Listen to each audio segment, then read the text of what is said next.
The story of twin brothers Walter and William Good is the tale of pioneering days of radio control model aviation and of scientific breakthroughs that helped make the hobby the sophisticated pursuit that it is today.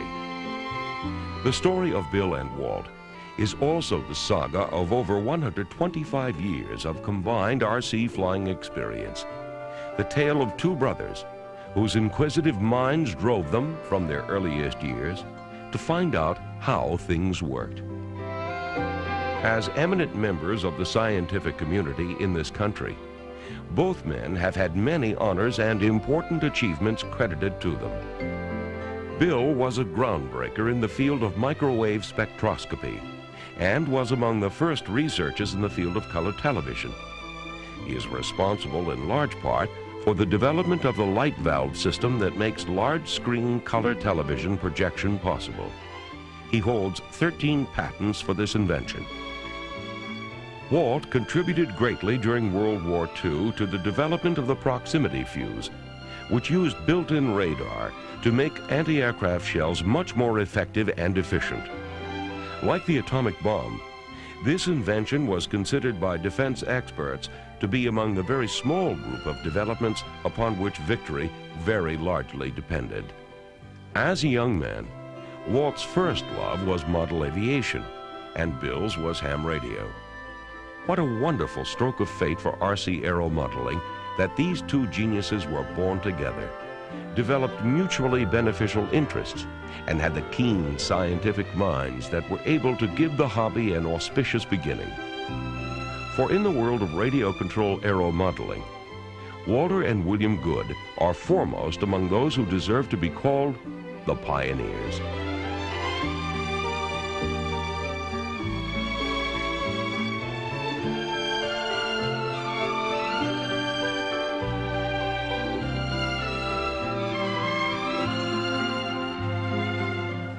The twins' scientific education began early, influenced by their father, who was a science teacher.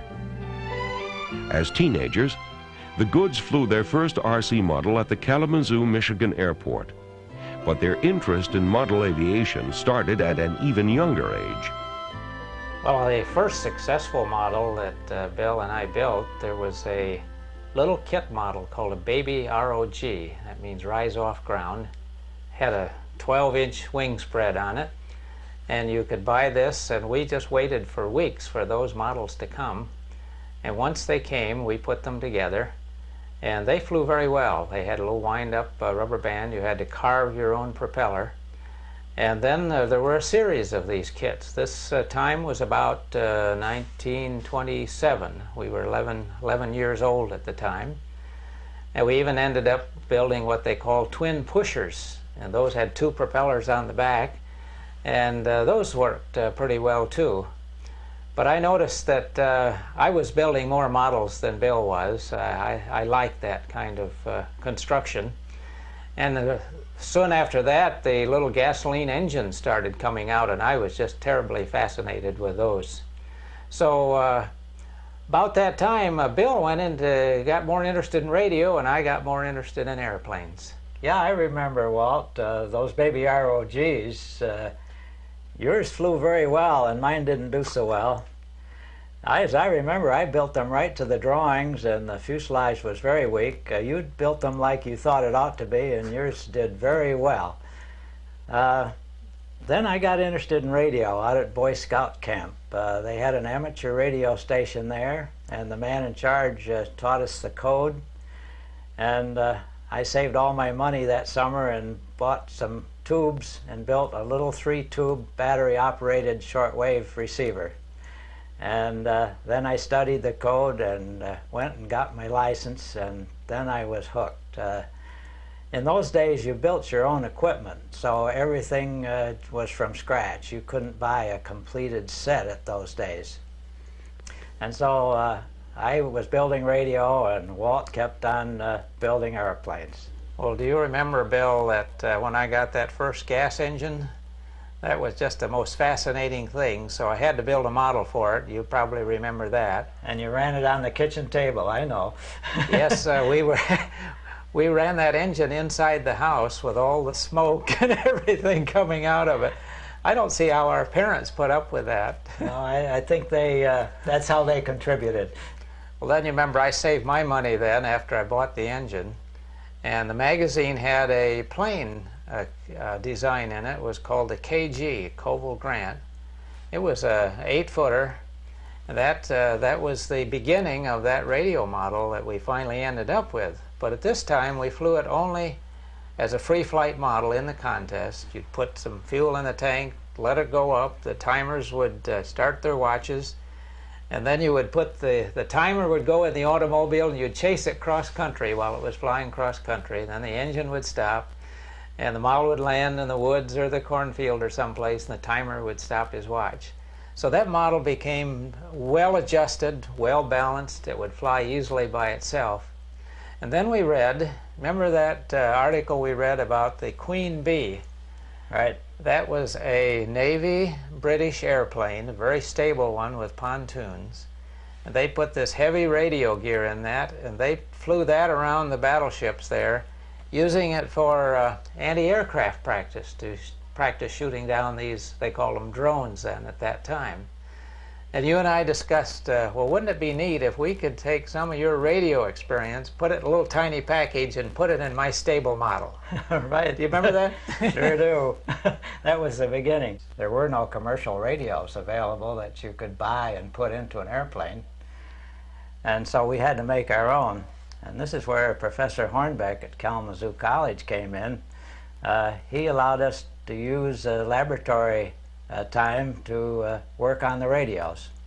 And eventually we were able to work up a single tube super regenerative receiver that would close a little relay when we turned the transmitter on. And Walt figured out a way of running a rubber powered escapement to turn the rudder as we turned the transmitter on and off. So that allowed us to build about a 2-pound radio for this 8-foot airplane to carry. And we didn't know whether that was going to fly or not, but it did.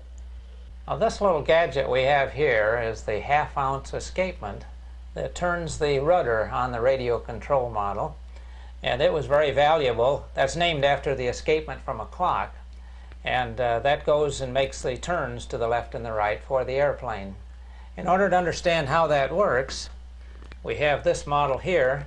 Here is the escapement part again with a little rubber band that winds it up and lets it go.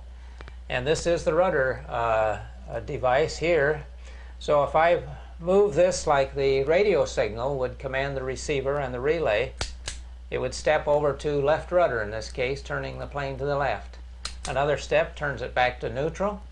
Another step turns it to right rudder and back to neutral. You did have to remember which position was coming next, but if you were in left rudder, for instance, and wanted to go to right, you can go click, click like that, and you're in right rudder. So that's the way it worked. It worked very fast, very lightweight, and it was very positive in its action.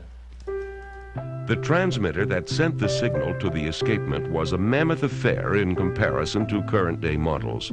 But while it was not conveniently portable, it was effective enough to bring about the dawn of a new age in model aviation, an age that was ushered in by the twins during their college days. The very early flights that we made with the Guff model were made in 1937 during the spring of the year while Bill and I were at Kalamazoo College.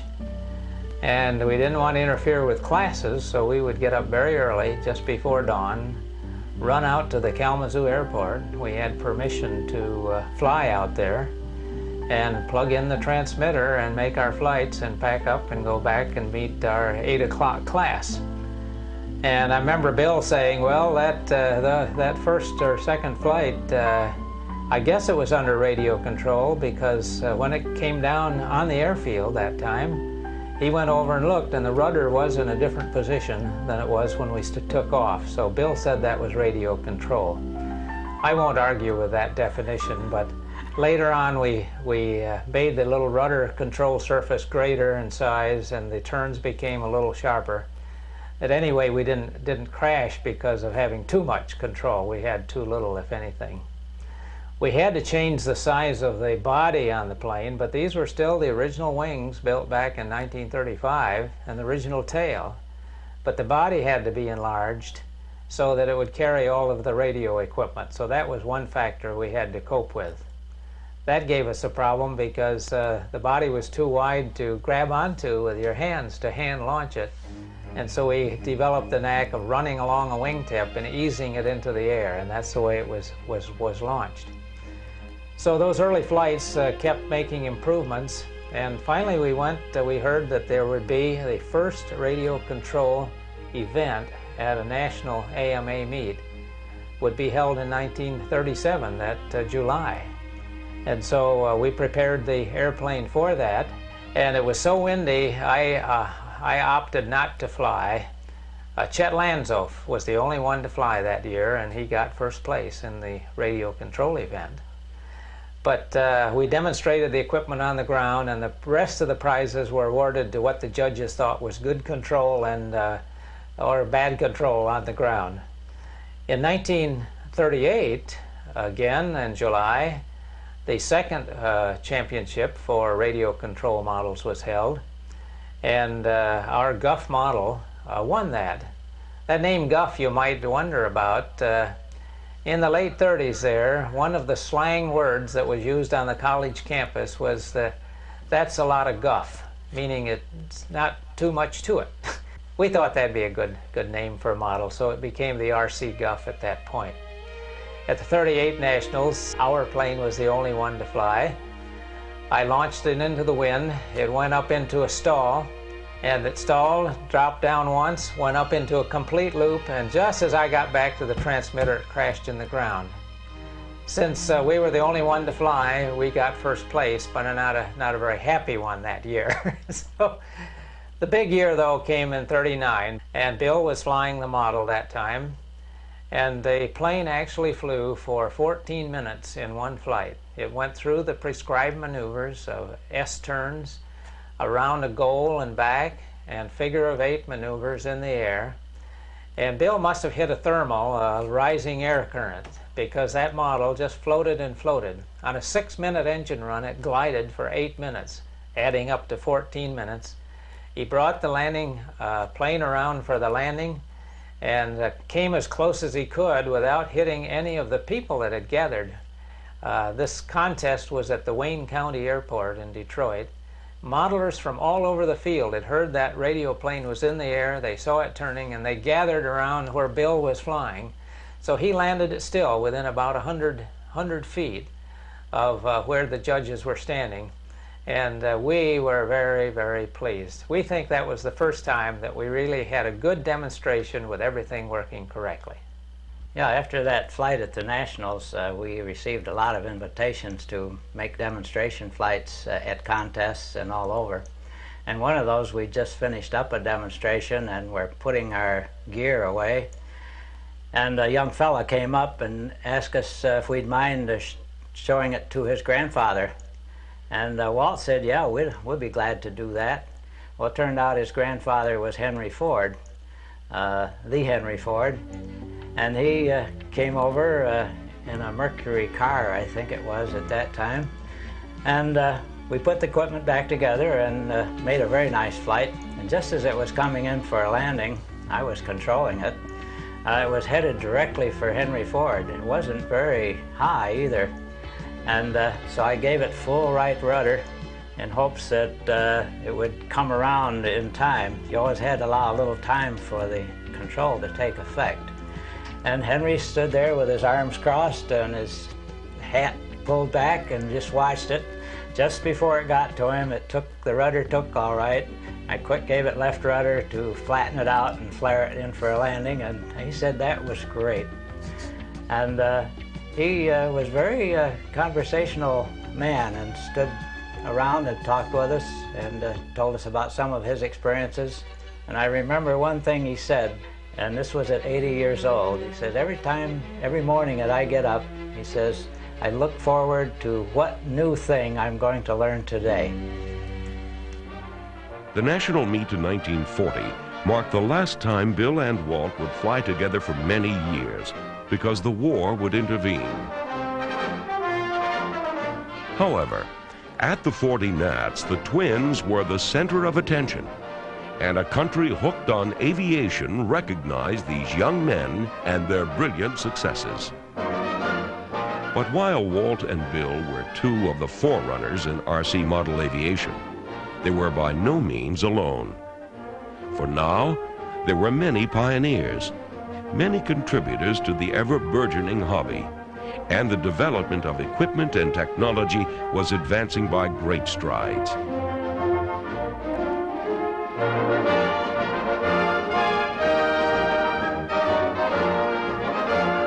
For every failure, for every wrong turn, there were new successes and new victories.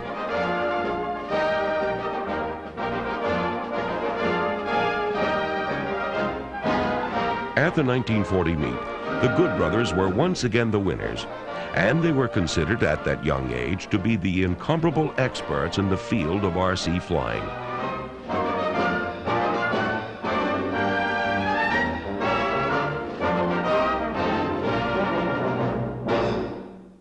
If technology had been advancing in great strides prior to the war, it was after World War II that progress had to be measured by leaps and bounds. Needless to say, this equipment looks primitive by current standards. But pioneers such as the Goods, Chester Lanzo, and Jim Walker, shown here, were always looking for new refinements, new advances to give them vicarious control of the vast blue yonder.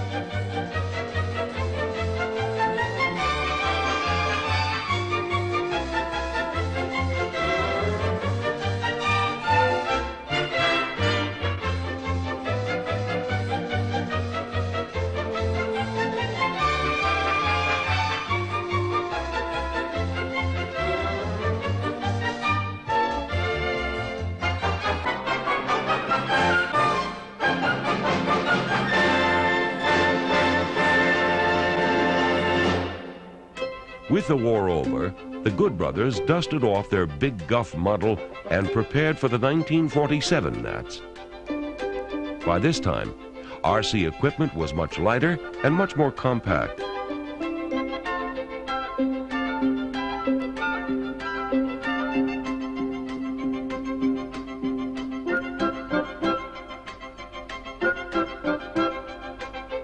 In addition to lighter, smaller components in the airplanes, the control mechanisms were now more positive in their action and much finer in degree.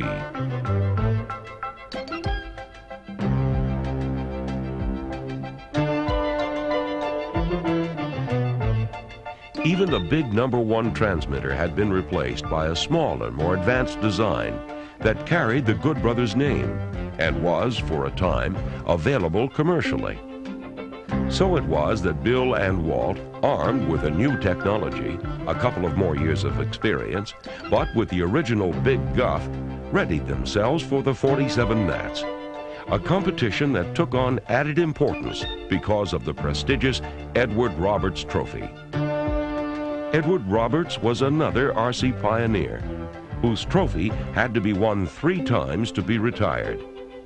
Jim Walker and the Good brothers had each won it twice.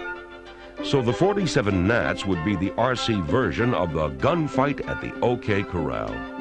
Did you feel a little pressure from that, Bill? Just a little. Just a little. Bill and I took turns flying on that.